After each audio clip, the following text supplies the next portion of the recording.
बिस्मिल्लाहिर्रहमानिर्रहीम, अस्सलाम वालेकुम। मैं हूँ इसाराना यूट्यूब चैनल और फेसबुक पेज पे आपको खुश आमदीद कहता हूँ।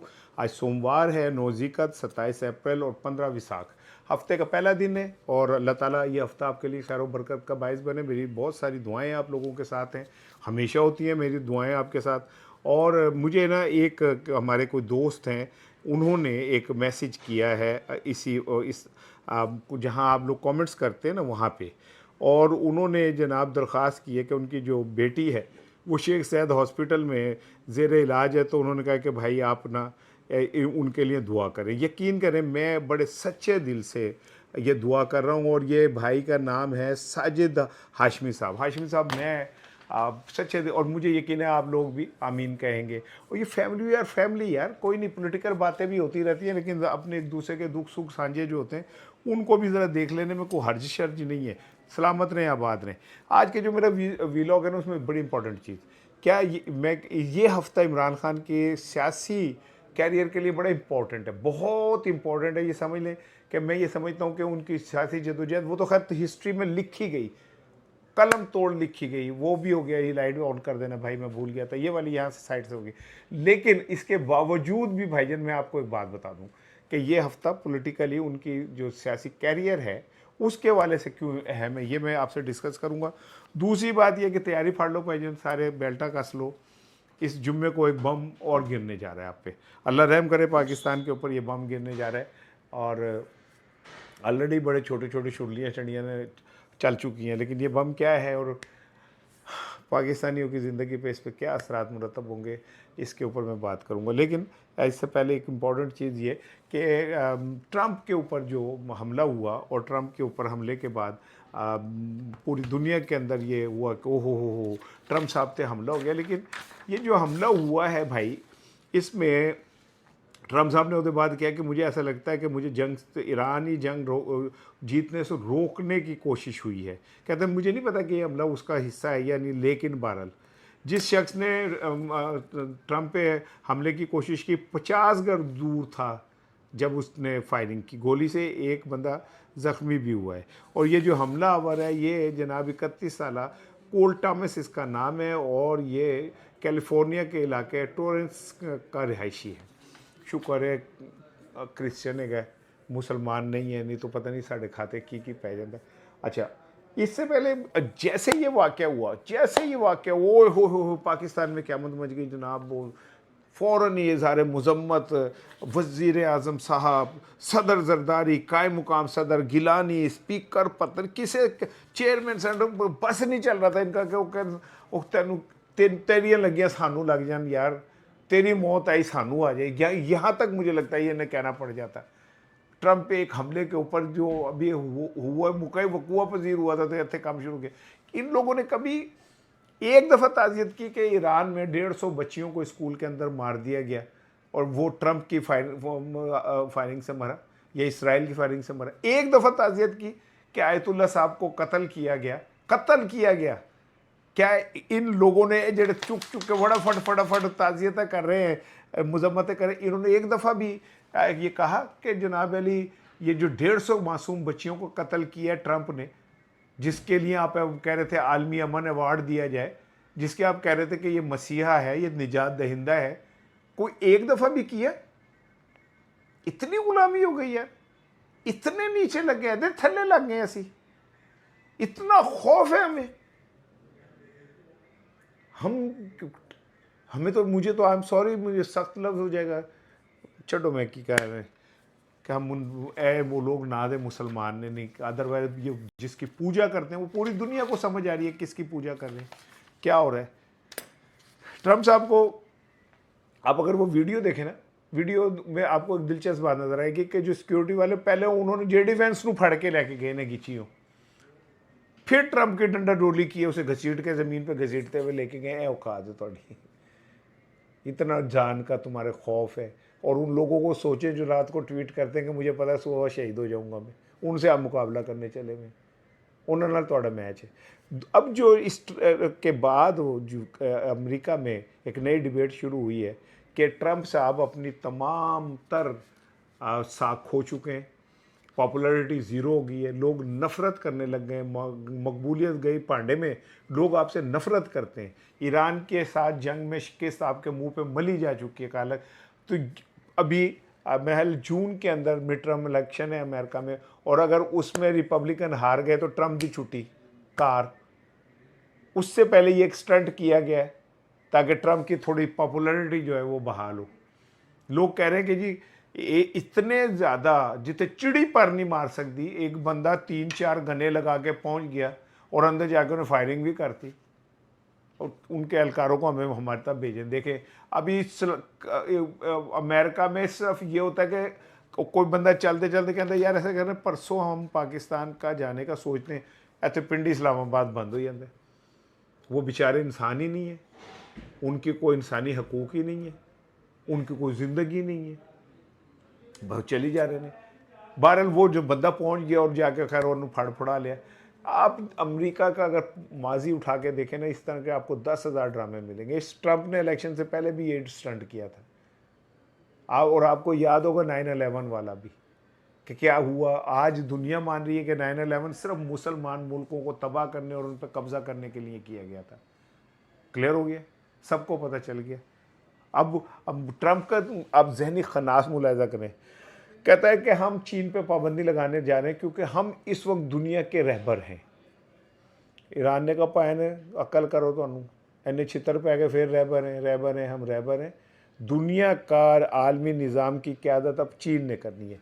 ये है असल अब जंग जो शुरू हुई है कि अब नए निज़ाम की क़यादत कौन करेगा।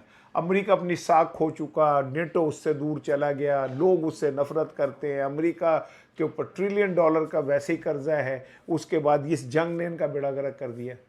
नई से साख जो है वो ट्रंप ने कर दी। मैं तो बार बार आपको कहता हूँ कि ट्रंप जो है गर्बचौफ है, क्या कहते हैं, अमेरिका का, और वो अब इनके गले में पड़ती नज़र आ रही है।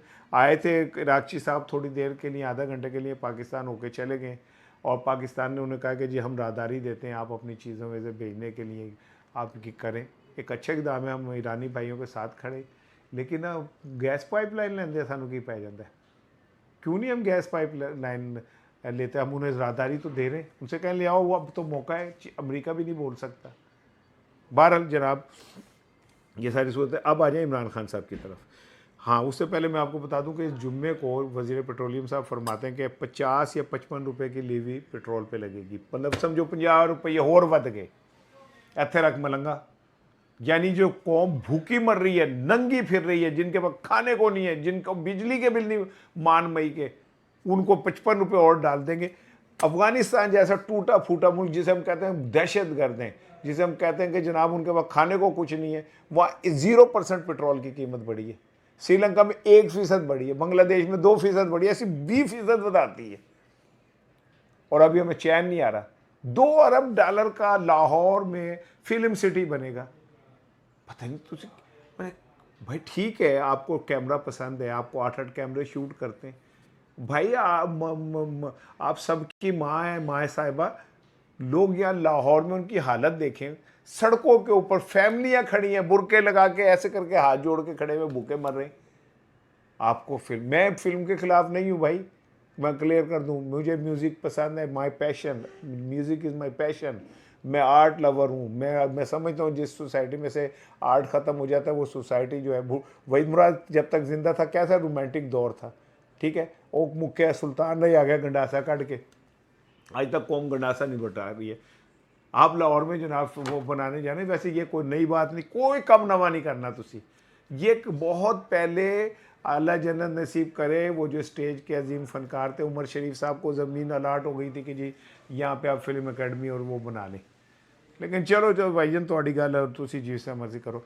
अब आ जाए जी इमरान खान साहब की तरफ, असल गेम की तरफ। देखिए ज़रा एक बात को समझे, जब से ये जंग शुरू हुई ईरान इराक़ की, डेफिनेटली इसमें कोई वो नहीं, नेचुरल है कि पाकिस्तानी मीडिया पे ईरान अमेरिका जंग जो है वो आ गई, और वो टेक्निकली बनता था, पूरी दुनिया का मीडिया उसके गिर्द घूम रहा था। उस चक्कर में पाकिस्तान की जो लीडरशिप थी वो भी स्क्रीन पे नज़र आने शुरू हो गई। जाहिर है रेलेवेंट वो थे, इराक़ची आ रहा है और वो जेड वेंस आ रहा है, उसे रिसीव कर रहे हैं, कोई कहीं जा रहा है, कोई कहीं जा रहा है। तो मीडिया ने उन्हें कवर करना था, उथे बड़का वजन लग गया। इमरान खान जो है वो अब इररेलेवेंट हो गया। जो 2-2 टके के सहाफ़ी जिनकी कोई औकात हैसियत नहीं है, लेकिन उनको जिन गोद में पाला हुआ है, ईदी ने रखे हुए ना झूले मुख्तलिफ जगह पे जहाँ पे वो लोग अपने बच्चे फेंक जाते, ईदी के झूलों के निकले हुए बच्चे हैं, आज वो हीरो बन के टाइयाँ इंग्लिश में बात करनी है, ये वो। फिर उन्हें मीडिया जो दूसरी साइड का उठाता भी है। जैसे मैं कोई एक ट्वीट करूं, उसके नीचे इतनी गंदी गंदी गालियां देते हैं मेरे प्यारे प्यारे छोटे छोटे पटवारी भाई। मुझे उनका कोई दुख नहीं है, उनकी तरबियत ही ये हुई होगी, मुझे इससे कोई फ़र्क नहीं पड़ रहा। लेकिन वो हुआ जी, इमरान खान तो बिल्कुल इररेलेवेंट हो गया। उन्होंने 2 जलसे खड़काए, लेकिन उससे पहले आप खुद ऐसे करके सांस लें और सच सोच के बताएं कि पिछले 1.5 माह में पीटीआई ने इमरान खान के लिए क्या किया है। आप ईमानदारी से बताएं कि पीटीआई के कितने लीडर हैं जिन्होंने इमरान खान के लिए प्रोटेस्ट किया। आप बिल्कुल ईमानदारी से बताएं कि कितने इजलास हुए इमरान खान की रिहाई के हवाले से, प्लानिंग के लिए या उनकी सेहत के हवाले से। कितने जो पीटीआई के लीडरशिप है उन्होंने ट्वीट किया इमरान खान की रिहाई के लिए। आप हैरान हो जाएंगे, पिछले 1 माह में अडयाला कोई एक पीटीआई का लीडर नहीं गया। वो सिर्फ वो जांदियां ने दोवें भैन जाके उत्थे बह जांदियां ने और प्रोटेस्ट कर कुर के वापस आ जाती हैं। इनमें से कोई एक भी नहीं गया। हुआ जी इमरान खान इररेलेवेंट हो गया, इररेलेवेंट। उन्होंने 2 जलसे किए। मुजफ्फराबाद में जो जलसा हुआ है वो उसकी तारीख का बड़े जलसों में से। कल मैंने मुजफ्फरगढ़ कह दिया, मुझे माफ़ कर दीजिएगा भाईजान, मेरी ज़बान फिसल जाती है। मैंने मुजफ्फरगढ़ तो मुजफ्फराबाद समटाइम जोश खिताबत के अंदर नहीं रहता, मैंने मुजफ्फरगढ़ कह दिया। लेकिन मुजफ्फराबाद में कितना बड़ा जलसा हुआ, कोई उससे पहले केपी में जो हुआ। अवाम ने बताया कि इमरान खान हमारे दिलों से नहीं निकल सकता। अब इस हफ्ते जो बात असल में कहना चाह रहा हूँ वो ये है कि क्या पीटीआई बाकी सुखे थे मिलमाइया आड़ियाँ जाड़ियाँ सुनाएगी या इमरान खान की रिहाई के लिए कोई रोड मैप देगी या नहीं देगी, ये इस हफ्ते क्लियर हो जाएगा। बड़े जलसे भी कर लिए, सारा कुछ भी हो गया। बैरिस्टर गौहर पामे जो मर्जी के इमरान खान कहते हैं कि पाकिस्तान पहले है, लिहाजा भाई पाकिस्तान पहले है। वो नदी लड़ाई है यार ईरान क्या नाम है अमेरिका की। हमारी तो इमरान जो पीटीआई के बकौल उनके तो हीरो इमरान खान जेल में, उसके लिए पीटीआई क्या कर रही है। सो इस हफ्ते भाईजान ये बात दूध का दूध पानी का पानी हो जाएगा कि जी पीटीआई कहाँ खड़ी है और इमरान खान के लिए क्या करने जा रही है। ये इस हफ्ते में टून समझ आ जाएगी। अगर इस हफ्ते उन्होंने कोई लाइन ऑफ एक्शन नहीं दिया तो आप ये समझ लें कि पीटीआई की सारी क़यादत मुर्दा हो गई है। पीटीआई की सारी क़यादत जो है वो गंदा लफ्ज़ निकल जाएगा, मुर्दा हो गई है, ज़मीर फरोश हो गई। मुर्दा ज़मीर फरोश क़यादत, डरपोक बुज़दिल क़यादत।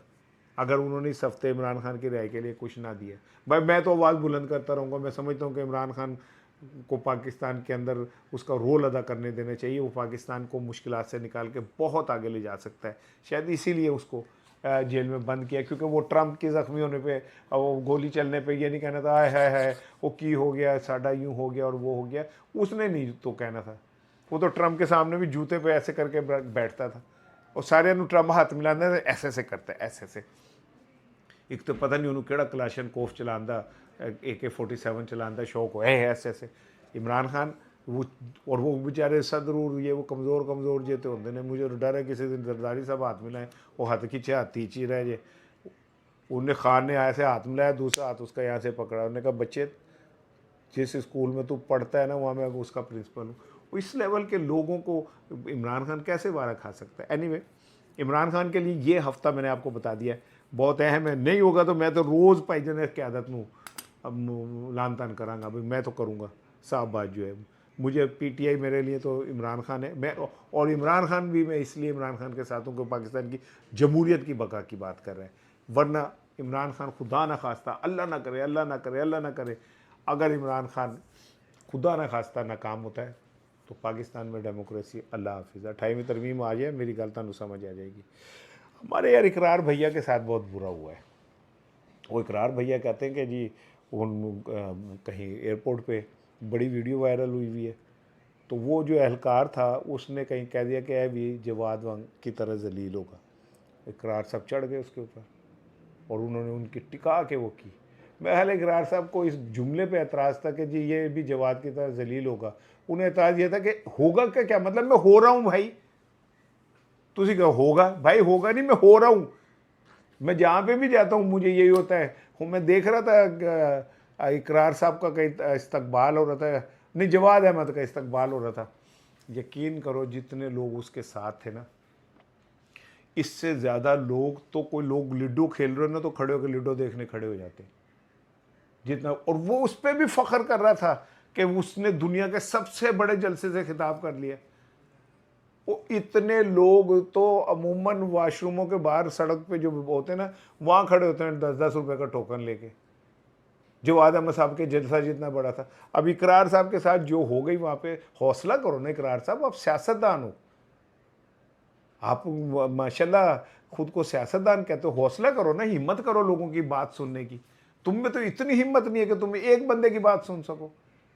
और ये जो तुम कह रहे हो जो तुमने मेरे पैसों की वर्दी पहनी हुई है, होर बात थामते गल कर सकते हो तुम ऐसे जो आज उसको कर रहे थे। और तुम्हें इतनी तुम में नहीं है कि तुम एक जुमला तल्ख सुन सको।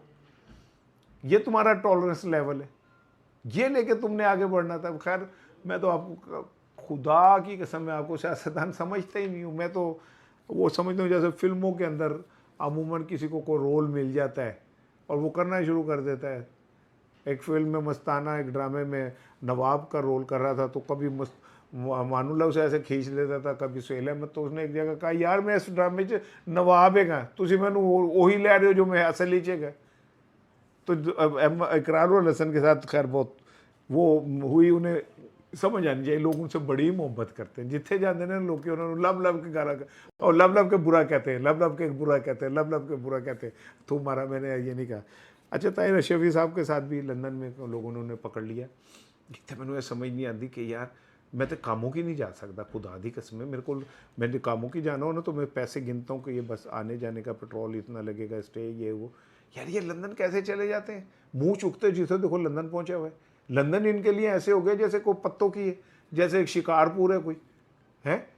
उधर लोगों ने घेर लिया और लोगों ने घेर के बहुत मैं इस बात के बिल्कुल क्लियर हूँ कि देखें किसी के साथ ज्यादती नहीं होनी चाहिए, किसी की इज्जत नफ्स को नहीं वो होनी चाहिए।